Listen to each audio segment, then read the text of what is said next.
Now will we see the magic?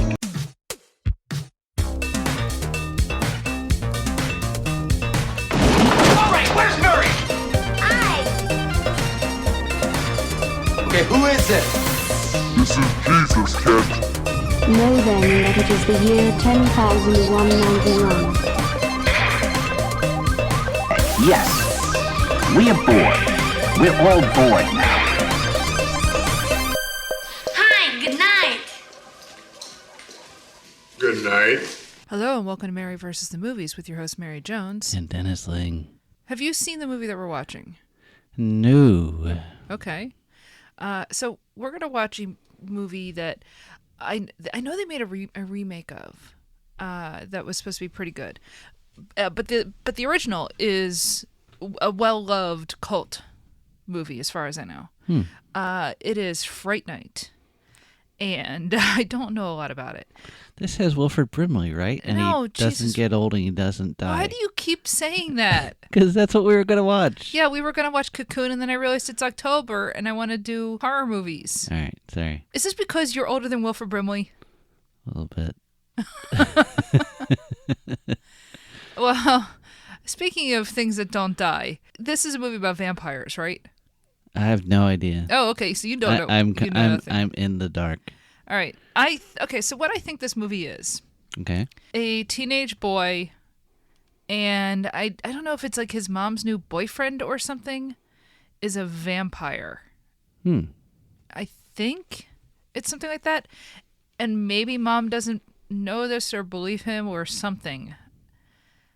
And that's about what I know. I'm not entirely sure who's in this, except for I think the vampire is played by Chris Sarandon.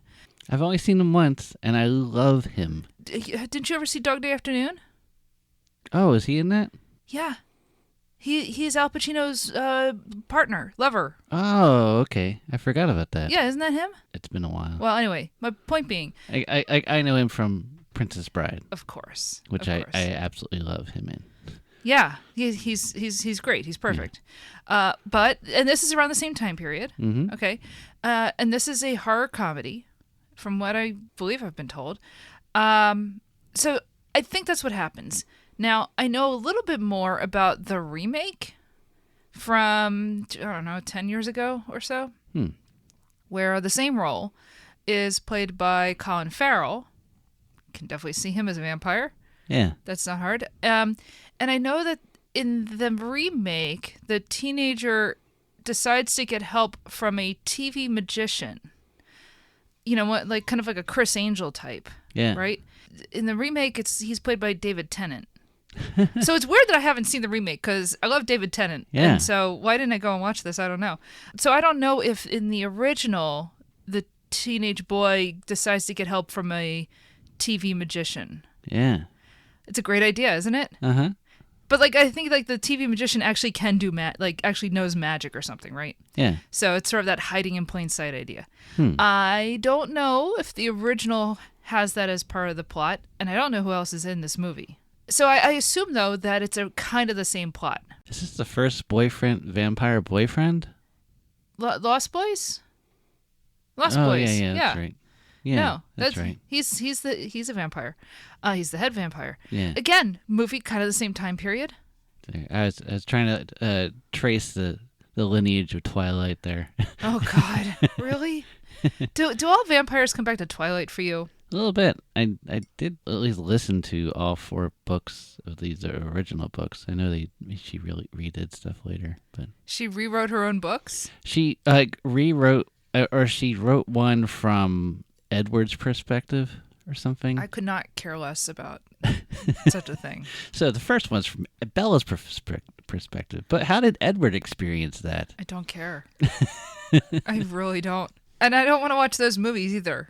No, it's fine. No. And I like Robert Pattinson as an actor. You like K-Stu as an I actor. love K-Stu. Actor. Yeah. Yeah.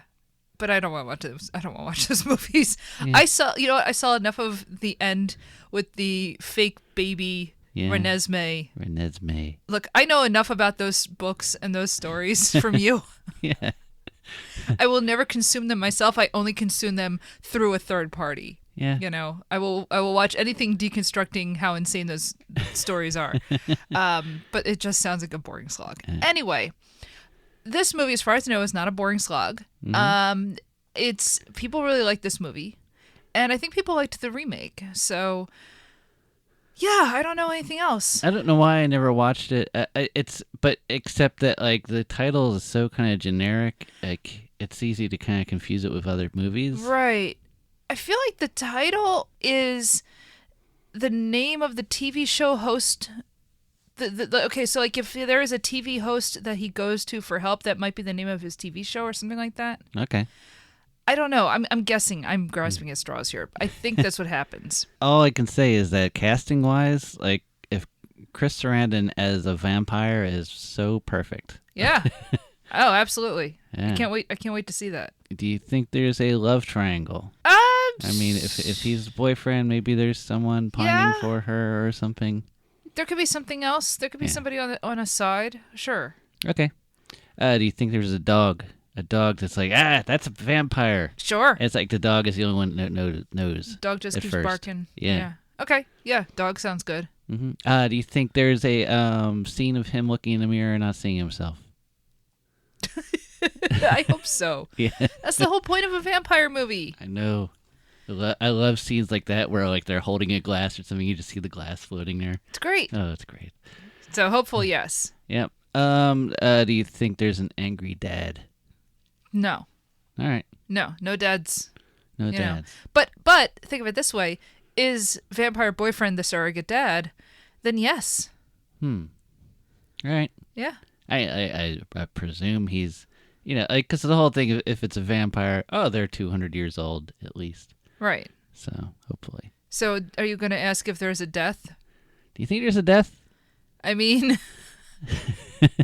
it's kind of the whole deal with vampires. Right. Exactly. It's. If there wasn't, it's kind of there's no point in making a vampire movie. I'm begging you to ask me, and it's very stupid for you to ask me. What's that? Whether there's a death. Oh, yeah. Do you think there's a death? No. Oh. I don't know. Probably. Yeah. What's the other one? There's got to be another. Cool car. Oh, cool car. Do you think there's a cool car? No. Oh. No. Come on. I'm going to disagree with you there. I think there's a cool car. I'm convinced. No, I bet everybody just drives like Ford Tauruses. No. Did they even have Tauruses back then? I have no idea. I don't remember. Yugos. Oldsmobiles. Oldsmobiles. Yeah. Do you think vampire guy dies at the end? Yes. Okay. So you don't think there's any death, but I guess the undead dying is not technically a death. Right. Yeah. Okay. Is he the lead? Who is the lead? I don't know. Oh, okay. Not a clue. Because you know way more than I do about this. So. That's all right. Yeah. I just know a lot of people love this movie. Okay. And I didn't avoid it. I just never got to it. Cool. So, all right. You want to go watch it? Yep.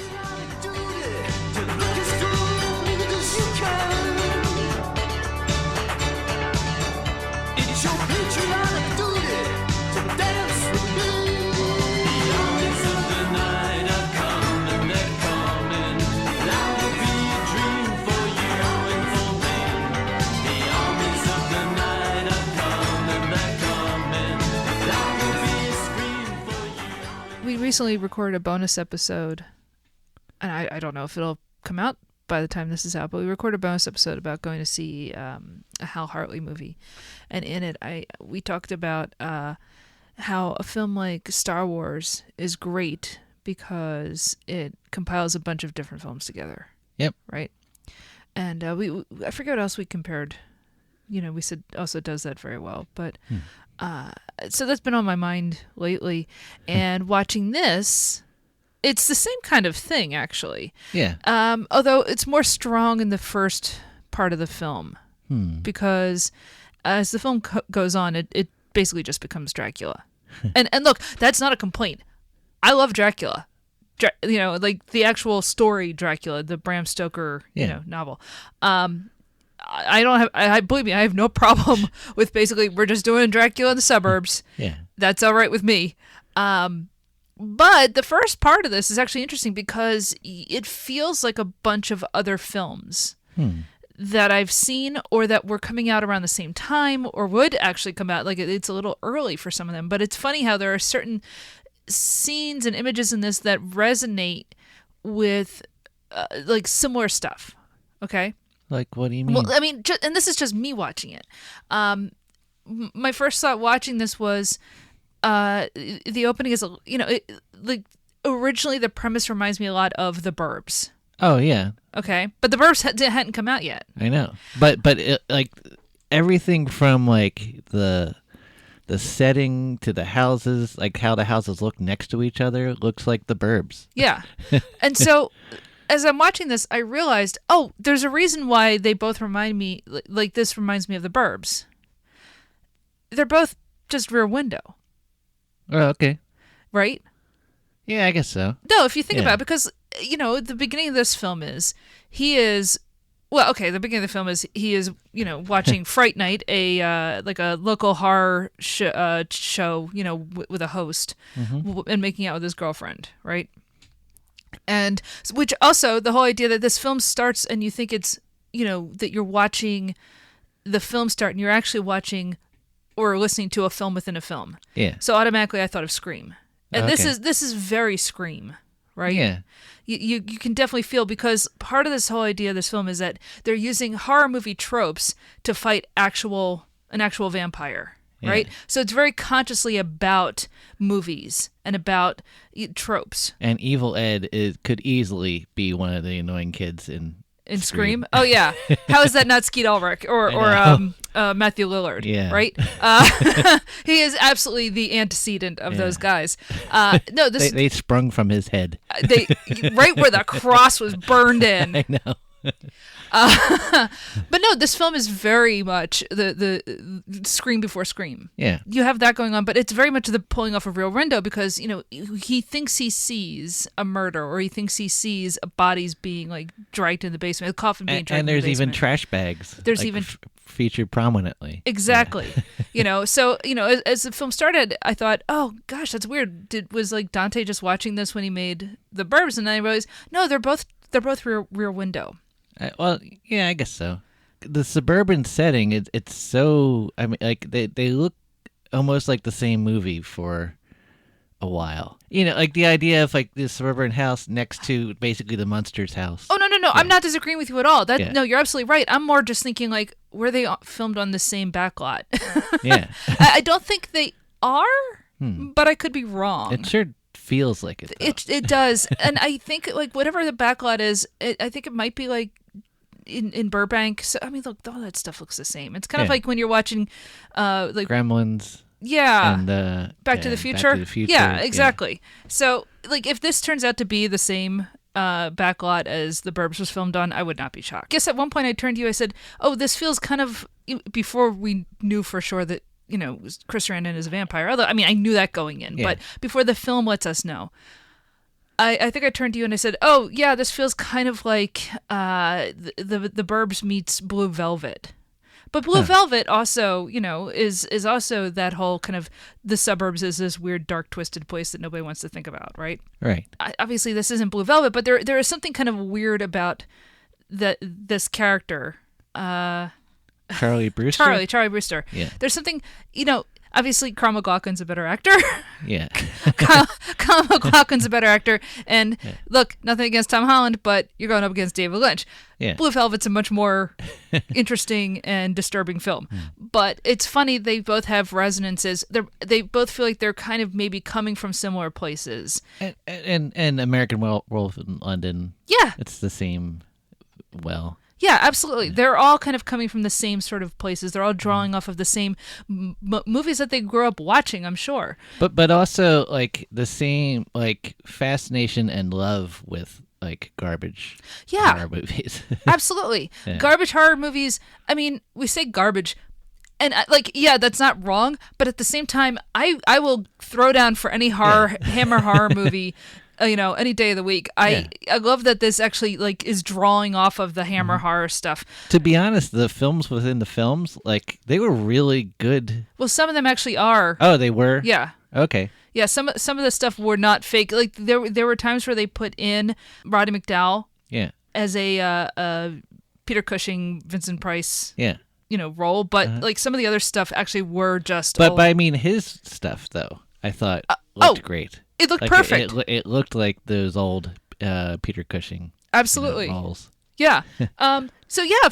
So first of all, when I saw Roddy McDowell's name pop up in the credits, boy, did I get excited. Did you ever see him on Columbo? It's pretty early on, Yeah. like around the same time as Planet of the Apes. Sure. So he's a name at then. Oh yeah. So and he. To be fair, he's been a name since like 1940. Well, yeah, but I mean, but he was pretty hammy then, Yeah.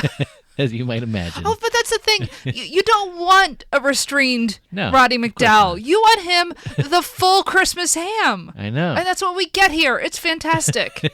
I was so happy. I wonder if he was ever on like Falcon Crest or something. He would have been perfect. No, but of course he was in Tales of the Gold Monkey. Oh yeah, of course. Yeah. Yeah. So yeah, I don't know like all of the television he did, but yes, this is perfectly fitting with like his career. So yeah, he is the host of a local horror show, the one that they're watching at the start of the movie. And it's one of those things like, if you're our age, then maybe you saw Elvira, maybe you watch Svengoolie right now. Maybe you remember Stella the Man-Eater from Manayunk, who came on at 1 a.m. in Philadelphia. Was it Uncle? There was another guy, a Philly guy before. There was. I forget his name. Oh, that's gonna. Like bother me. I don't remember him, but I've heard people talk about him. Yeah, no, that's going back into like my mom's generation, I think. Yeah. Yeah. There was somebody. Oh, it's gonna bug me. But anyway, yeah, like the whole like local horror host, and like that's a thing that, as television has gotten away from being local, and frankly gotten away from just showing old movies, like that has really gone away. The fact that Svengoolie is still around, and He's got his 3 minions. Well, which is good because I mean, Rich Kaz is like in his late 70s, I think. Yeah, and he's a replacement himself. He is. So, I mean, I'm glad that they're bringing people in to kind of continue it. Much like Mystery Science Theater 3000 is the same sort of thing. It's literally the same thing. And so, the idea that, Charlie is, spending all of his nights watching, this type of show, I'm like, well, that's just me. Yeah. This is me as a kid. Yeah. This film felt very geared towards me, to be honest, because in part, as I said, it starts off with all these kind of, recalling of other, films. We brought up the Hammer horror stuff, but also, that it reminds me of films that were being made at the same time, and they're all drawing on the same well. But the fact that like the second half of the film, right, once we really get that he is a vampire, and they introduce, that his girlfriend, Amy, is being pursued by Chris Sarandon's Jerry the vampire. Yeah. It's very much the story of Dracula. Yeah. Like literally the book of Dracula. So then all of a sudden you realize Charlie is Jonathan Harkis. Mm-hmm. Peter Vincent, the Roddy McDowell character, is Van Helsing, and so they fall into their roles very well. Yeah. So as I said, it starts off with him making out with his girlfriend, but he keeps getting distracted because there's the new neighbors have been moving in, and he sees them dragging a coffin into the basement. It's almost like that meme of the girlfriend's like, "Baby, I'm so horny," and he's just like, "I'm sorry, I'm thinking about vampires." Yeah. it's literally that meme. And she finally just gets frustrated and is just like, "I'm going home. I'm done. I'm actually willing to have sex with you tonight. This was going to be our first time, and you won't shut up about the vampires next door." Come on, Tom Hanks, stop looking out that window. Exactly. You've got Carrie Fisher. What's wrong with you? So, I mean, I think that is kind of a trope. And like, I'm sure every woman who's in a heterosexual relationship understands what that's like. Yeah. Come on, put your hobby down, please. He is convinced that there's something strange going on, and he notices, that people are being murdered. That, you hear these news reports in the background that people are disappearing, particularly women are disappearing. So you have like almost this Jack the Ripper sort of thing going on.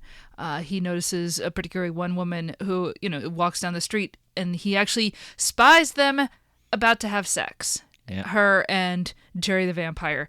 And it's kind of great because it's this very voyeuristic scene. I mean, Yeah. because it's the 80s, of course, we get a topless shot. But it's kind of great because Jerry realizes he's watching and starts kind of playing it up a little bit, but Yeah. also hides the fact that he's about to bite her, right?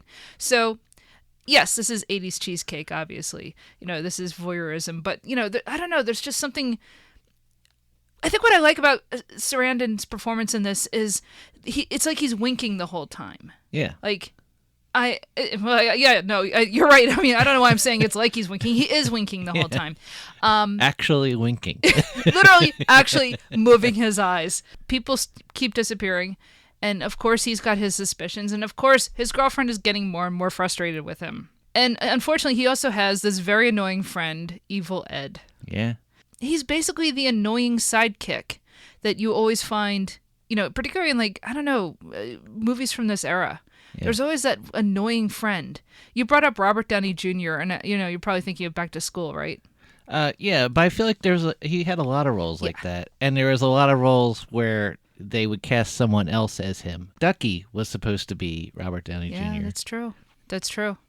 No, Ducky is nowhere near as annoying as Evil Ed in this. But it's part of the trope is the It even shows up in Terminator 2. Yeah.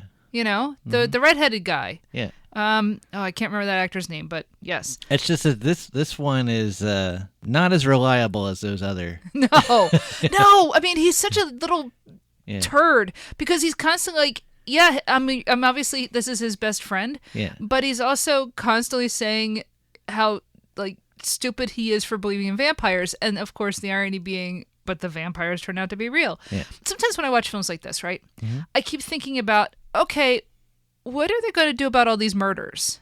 At what point do the cops step in and say, hey, wait a minute, there's been a lot of murders. Yeah. On the other hand, when I have that thought, I then have to remind myself, there's a lot of unsolved murders in this country. I mean, there are a lot. Like, there was this one dude who was like a serial killer who kept killing sex workers, right? And that happens a lot. Like, more than you think, right? Yeah. And I just, I'm not saying that there are vampires loose in the country. Although, the way things have been going the last few years, it would absolutely not shock me at all if it turns out, oh, by the way, vampires are real. They run our government.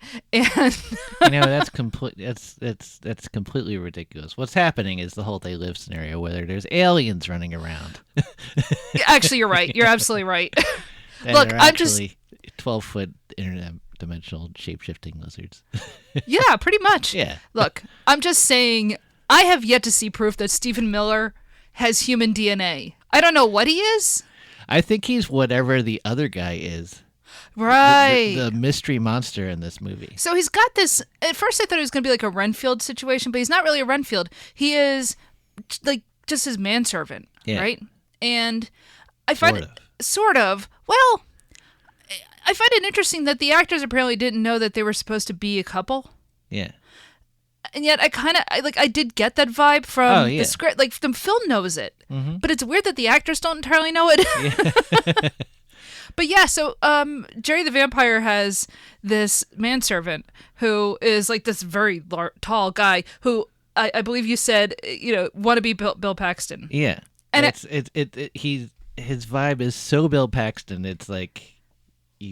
Why didn't we get Bill Paxton? Nothing against this guy, but it's sort of like the whole time you're just like, God, he really does look like Bill Paxton, and that would be kind of a perfect, And he's got the Bill Paxton smirk, though just not as good as Bill Paxton would do it. like oh man, I like each scene he's in, I was like, oh man, Bill Paxton would have done that so much better. Part of the reason I'm saying that is that Chris Sarandon is so perfect for his role, and Roddy McDowell so perfect for his role. Kids, you don't care. Who cares about kids? Yeah, they're not. That would be the perfect trio of actors, I think, if you managed to get Bill Paxton in there as well.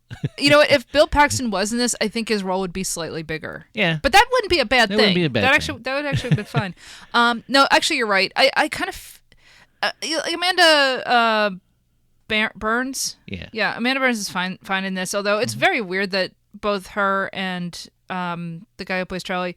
they're in their like late 20s and they look like they're in their late 20s. They did not look like teenagers. Probably a good thing though. I mean, that's fine, don't get me wrong, in terms of like the story, but like it's still, every time I see that, It's like when we saw James Spader in Pretty in Pink, and I'm just like, no. It was like Matthew McConaughey and Dazed and Confused. Yeah, exactly. Now the guy who played Evil Ed in this, I think he's cast perfectly fine, and he was like only 20 at the time, so he pulls it off. But yeah, our leads are way too old, and that's fine, whatever. The lead actor in this actually is Herman from Herman's Head, which is a show that I don't think a lot of people remember, but I do. Which you're fine, don't worry about it. It's basically Inside Out, right? That's the movie from Pixar, Inside Out? Yeah. Yeah, imagine Inside Out, but as a Fox sitcom from the 80s. Oh, boy. That's the right attitude, yeah. Well, like, Fox was different then. Was it? Yeah, like Fox, like when Fox started, it was like this desperate, weird network. You know? Well, I mean, on the one hand, it had something like The Tracy Ullman Show. Yeah. Which eventually gave us The Simpsons. On the other hand, it had Herman's Head. Yeah. And then you had Married with Children. And Married with Children is kind of a weird thing where I think it was intended as a parody. But then, like, people took... like, it's kind of like the problem with All in the Family. Also Breaking Bad. Breaking Bad's another good example. I mean, it was much cruder than All in the Family, but, you know. So... And of course, the lead in this was Marcy on... Married with Children. Yeah. So we basically just have a bunch of people who would be on Fox in like 3 years. We have them kind of going back and forth, fighting because he's ignoring her the whole time. And, you know, we've just focused on the vampires. He decides, I have to call the cops. So what does he do? Of course, he calls the cops, and the cops are like, there's nothing here. Why, you know, kid, why are you bothering us? Jerry already knew that Charlie knew what was going on, but now it's just like you because he's a kid, he's very stupidly like completely tipped his hand. Yeah. All I have to do is get into his house, and now I can come and go as I please. And so all he has to do is make nice with the mom. Yeah. So I was wrong, right? In the pre-show, I said, "Oh, this is like his mom's boyfriend is a vampire." I have a feeling that's what the remake does. That's definitely not what's happened in this. No. There's no romantic thing between Charlie's mom and Jerry next door. I don't think it's a bad addition. No, it's actually pretty smart. Okay, now that the vampire can come in and, after his mom goes to bed, Jerry comes back into the house to threaten Charlie and basically say, look, we could make this easy and you just decide you didn't see any of this and I will leave you alone, or I kill you. Yeah. And Charlie, being virtuous but stupid, disagrees. Because I don't know, man. I think I would just kind of say, I will pretend I never saw any of this. That doesn't mean I wouldn't necessarily then go and hunt you down, right? You know, but you don't. You just agree. Just agree with him. Just say, yep, dude, I never saw anything. You can still go and sneak in and kill him in the middle of the day when he's asleep in his coffin. Just shut up. Just shut up, kid. I mean, that's the thing that always gets me when you watch these horror movies and you just the whole time. And I mean, the film knows this. Shut up, kid. You could have made this so much easier on yourself. Would we then have a movie?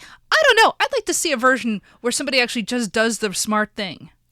You know, evil will always defeat good because good is dumb. You and Mel Brooks are not wrong. But look at the world we live in. You know, because he's now been threatened, he decides, oh, I know what to do. I'm going to go and ask the horror host how to defeat the vampire because he's obviously fought vampires. I saw movies of him fighting vampires. Yeah. Again, there's a real, like, this kid's not rap tight. Yeah. It's because people repeatedly tell me, you know that was a movie, right? Yeah.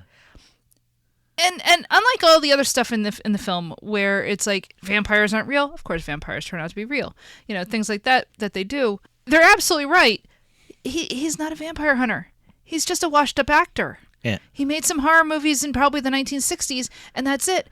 So then that's how we get Roddy McDowell kind of interacting with everyone. There's a great scene where, you know, because he turns him down. He's just like, look, again, I'm an actor. Leave me alone. Yeah. And I just lost my job, in fact, because nobody's watching these old horror programs. Charlie wants him to prove that Jerry's a vampire. It's just this one like nice little touch that they do of, when they're outside knocking on the door to come in, he immediately is just like, oh no, I got to go put on the boots to make me taller. And he puts on like a smoking jacket to look, like sophisticated or something. Like all those nice little touches of he is washed up and he's very short because again, it's Roddy McDowell. So I like that he's like pulling on the boots and everything and trying to be more impressive. It's kind of like when he goes out vampire hunting finally with them, he dresses up like Sherlock Holmes. Yeah. Which is great. And I love the idea that he just has all these costumes around and he's just like, you know what? Fine. I'm in this role. Let's just do it. Amy and Evil Ed had said, look, just make it like, just figure out a way to convince him he's not a vampire. So they do this whole thing where it's like, okay, we'll bring tap water, tell him that it's holy water. And obviously if it was holy water, Jerry would blister and boil and he couldn't handle touching holy water. Yeah. So we'll have him drink the water and it'll be fine. And that'll convince Charlie that he's not a vampire. Mm-hmm. So they do this whole trick, right? And Charlie, of course, is incredulous. Like, wait a minute, how could this be? Yeah. Is he not really a vampire? And so he's absolutely, baffled by the result because he expected it being a blessed, He's a paladin. He believes everything that everyone tells him. Yeah, he's dumb. Yeah, he's noble but dumb. Yeah. Yeah. Exactly. So like many heroes in movies before. So as they're leaving this test, Peter drops a compact he has that has a mirror in it, because as he'd held it open, he saw, wait a minute, Jerry ain't got no reflection. Yeah.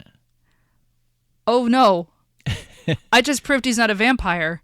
That guy's a vampire. Yeah. So he is now completely freaked out. Yep. And takes off. Sorry, kids, I'm out of here. Yeah, very nice meeting you all. I am now packing my suitcase and I am headed off to literally anywhere else. So as they're leaving, now that, Peter has run off, they're leaving and they're like, okay, I guess he's just not a vampire.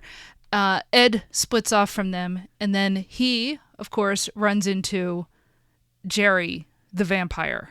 He gets caught and gets turned into a vampire and then becomes a minion of Jerry. Jerry's whole pitch to Evil Ed is, look, everybody finds you annoying and beats you up.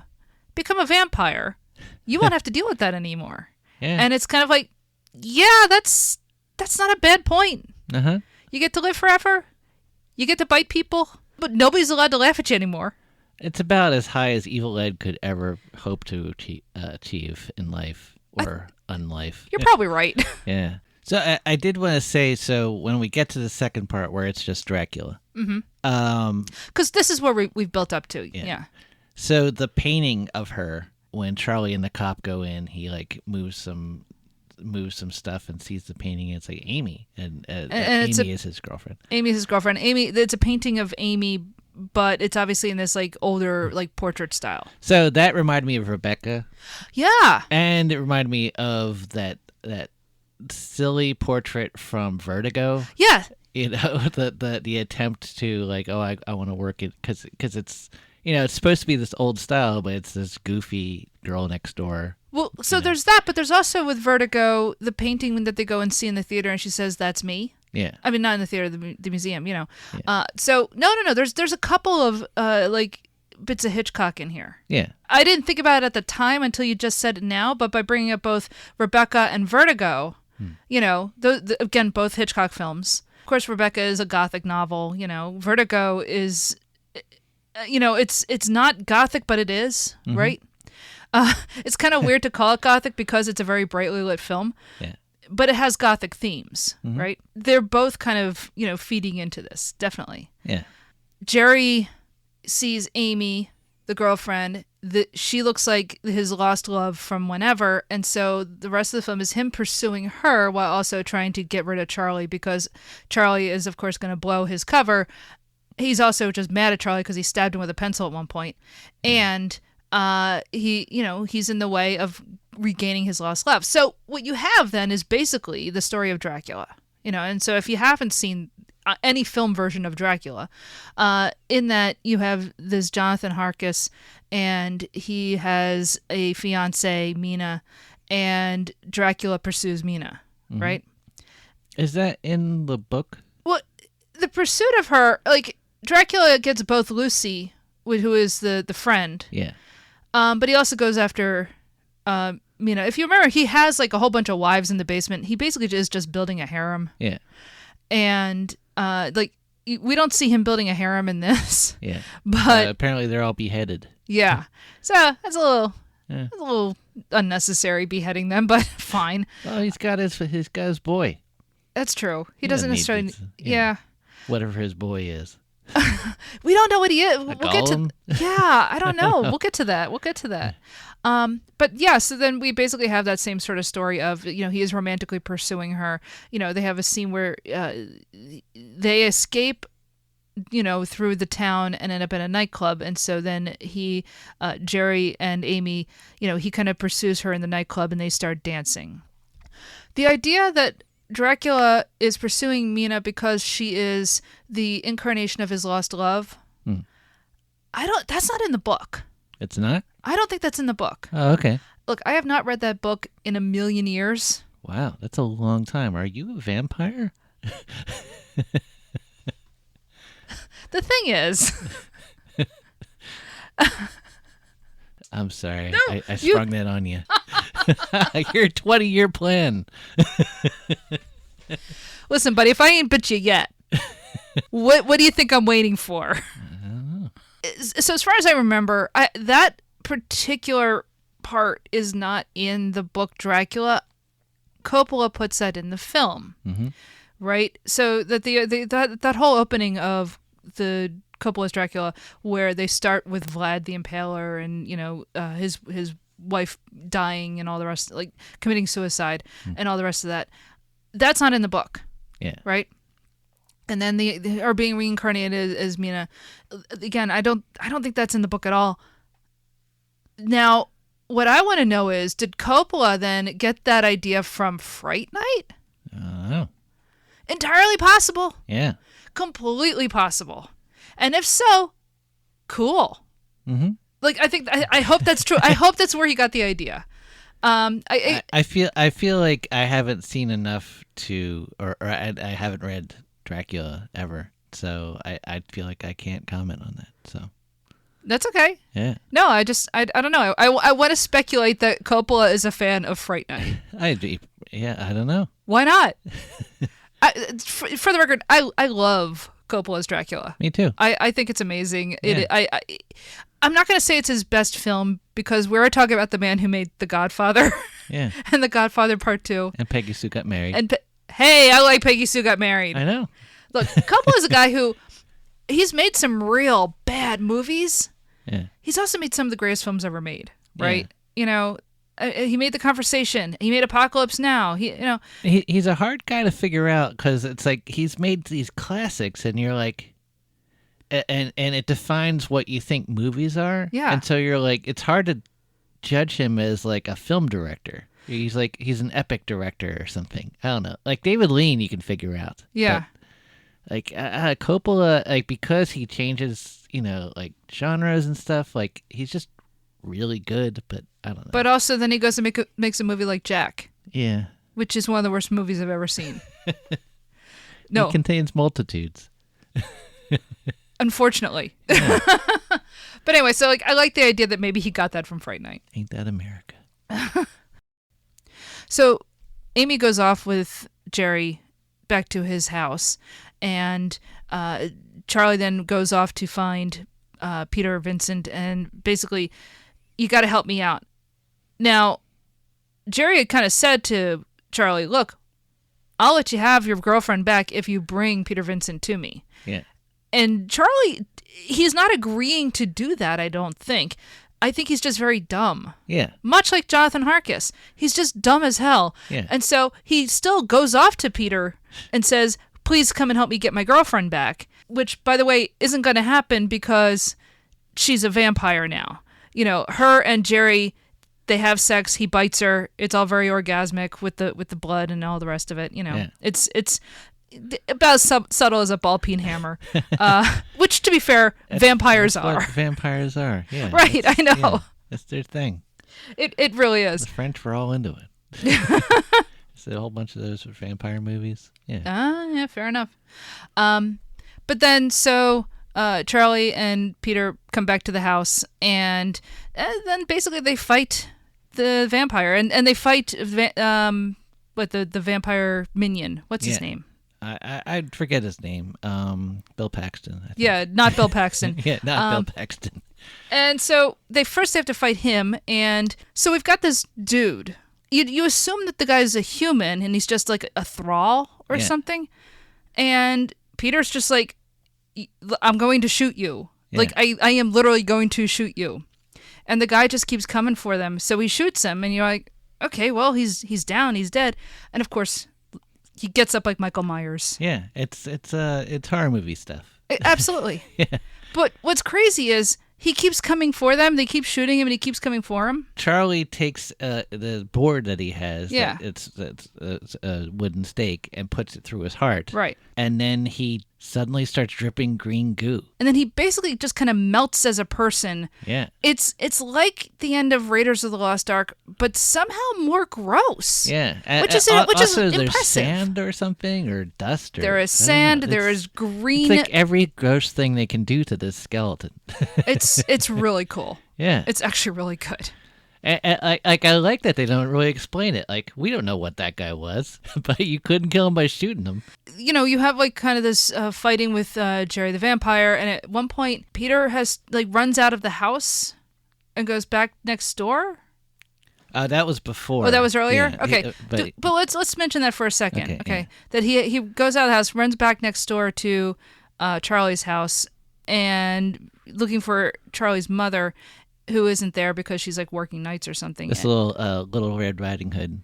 Yeah, it actually is, isn't it? Because who does he come across instead but Evil Ed, now a vampire? In a wig. Yes, exactly. He's in the bed in a wig, and it is kind of like Little Red Riding Hood, because not only is it like, I'm hiding here in the bed, but then he turns into a wolf. Yep. Right? Because a wolf is one of the forms of a vampire. Yeah. And we see a scene that we saw earlier. Go on. So earlier, the movie that they're initially watching when they're making out, Amy and Charlie, is this. It's Roddy McDowell fighting a vampire that turns into a wolf, because you can change animals, doesn't matter. And but that's a thing. That they can become wolves. Yeah. Hey, yeah, bats is it's better. Everybody thinks about bats, but they can also become wolves. They can become wolves. They do it in Bram Stoker. Yeah. So like in that, he's like he's at the banisters of the stairs, and the wolf jumps, and and somehow gets impaled onto like a stake, and then he dies down at the bottom of the steps. And he had like this, and where there was this cross on his head, like it disappears. And yeah, and you actually do feel bad for Evil Ed in this scene, because he's briefly. Well, he is rather pathetic in his dying, and you can see that Peter's just like, look, I had to do it, man. Yeah. Right? I don't feel great about this. But the scene plays exactly like the previous scene. It's kind of fun. Yeah, he's basically like living in one of his own movies. Yeah. He's acting the same way, everything. It's great. Yeah. Back in the house, we're getting closer to daylight. They discover that Amy has been turned into a vampire, but if we kill Jerry before, sunrise, then we can save her. Yeah. Right? So as long as we kill the vampire that turned her, we can stop her from being a vampire anymore. Yeah.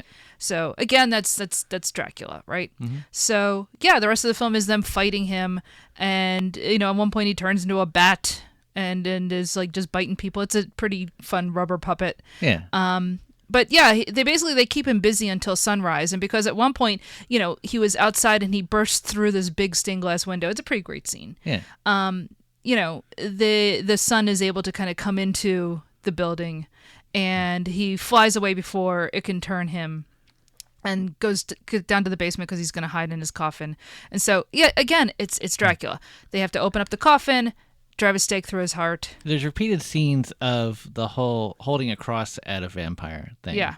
And the first time that Peter Vincent does it to Jerry, He's holding up this cross, this metal cross, and Jerry grabs it and crushes it, and it says, "You have to have faith for it to work on a vampire like me." Right.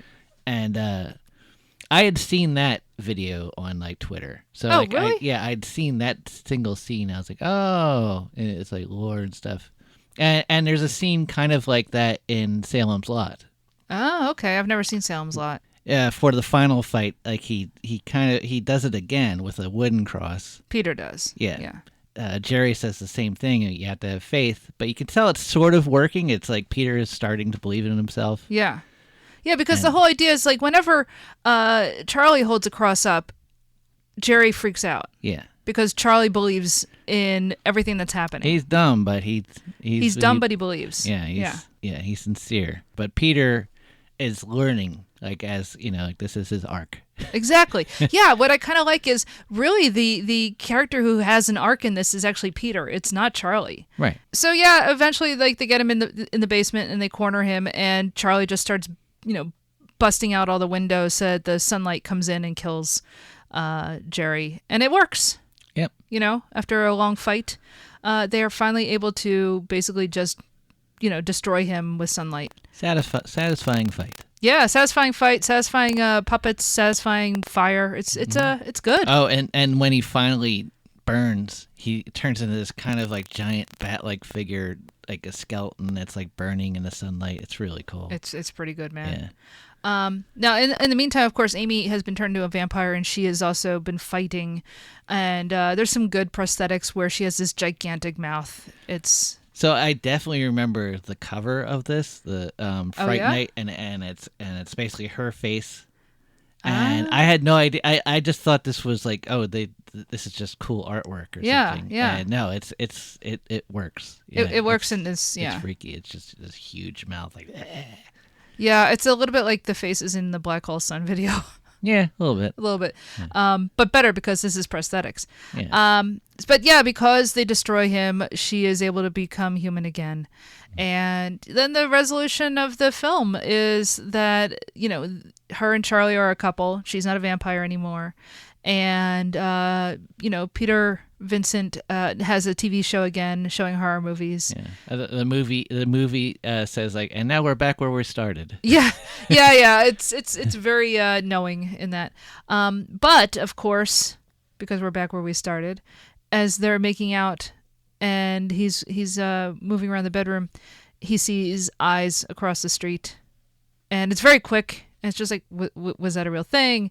And of course, he's like, no, it's fine. And we hear Ed's laughter and eyes again real quickly. Yeah. And so Evil Ed, I guess, has survived somehow. Yeah, I feel like it's a little bit like a later movie, Shaun of the Dead. Ah, Like, yeah. Maybe he let his friend live, or something. I don't know. Sure. Who knows? Look, it doesn't matter. It's a horror movie. It doesn't matter, exactly. But that's the end of the film. Yeah. So, this was great. This was so much fun. I gotta say, so, like, we're used to meta films. Yeah. Like, every film's meta now, like, meta upon meta. You just brought up Shaun of the Dead. Shaun of the Dead.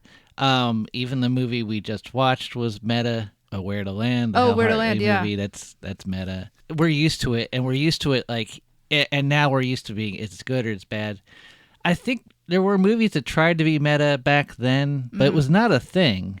And when movies would try it, it was usually pretty wonky or like too obvious, or they would kind of half-heartedly do it. It was unpolished. Yeah. Yeah. This movie is surprisingly polished in how meta it is. Yeah. I have a feeling, you might be right that this is kind of an like, I can't think of something earlier. Yeah.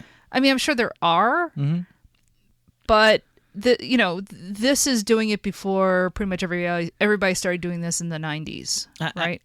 I'm just saying that, like, Scream is just so obvious. Yeah. But like, and it's kind of like a high point or whatever. It's not trying. It's, I don't know. It's not shining a light on it or anything. It's just that's what it's doing. It just works. Yeah. Look, is this one of the greatest films ever made? No. Is this the best horror comedy or whatever you want to call it, meta film you've ever seen? No. Not the best, but it's good. No, but that's where I'm going with this. Like, no, I'm saying no because it's not American Werewolf in London, right? Yeah. But boy, this is a lot of fun. It's And a lot of fun. it's smart in the ways that appeals to me. And I don't know. I had a great time watching this. And like Cue the Winged Serpent, it has some really good performances. Here's the thing. Again, the lead is whatever. Yeah. He's... But Chris Sarandon and Roddy McDowell are great in this. Yep. They're like every time they're on screen, the movie lights up, Mm-hmm. and they are reason enough to watch this, as far as I'm concerned. It's sort of the energy as Prince Humperdinck.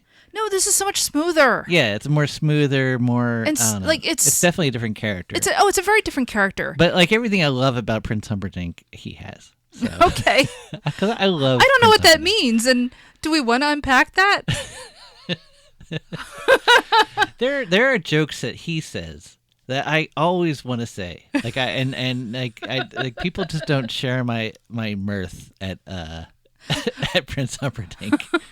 What I like about this, he has this thing where he's always eating apples or eating some kind of fruit, and he said like, well, maybe there's some fruit bat in his DNA. Like it was just his choice, and it's fun, You know what? Maybe that inspired Twilight, the apple thing. Yeah, we're done now. I love bringing up Twilight. I know you do. Why?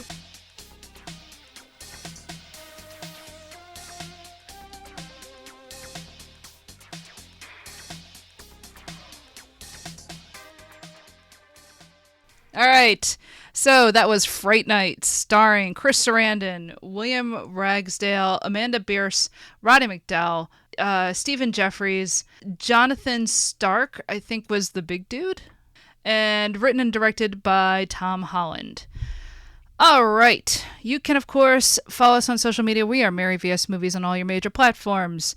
Instagram, TikTok, Blue Sky, whatever. We have a website where you can find all of this out, maryvsmovies.com. And what else? We have a Tumblr, which is Mary versus the Movies. We have a Facebook page, of course, because, we're all old. May as well. So, you can find us on Facebook.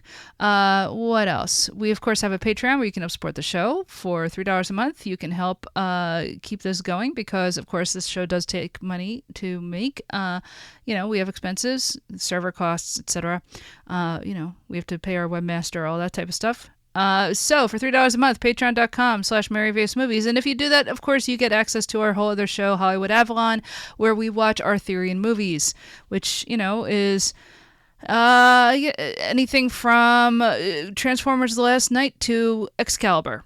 It runs the gamut. Bugs Bunny cartoons, you name it. So if you want to hear us talk about King Arthur and movies once a month, The Holy Grail, Morgan Le Fay, all that fun stuff, sign up for the Patreon. We also put out bonus episodes on there. Like I brought up, we have a bonus episode that just came out because we went and saw the new Hal Hartley film, Where to Land, and had a great time doing that. We have other bonus episodes on there, other stuff that we've done. I gave a talk about Joe Dante's The Movie Orgy. That's a bonus episode on there. All kinds of stuff is there in the Patreon. So patreon.com/MaryVSMovies. All right.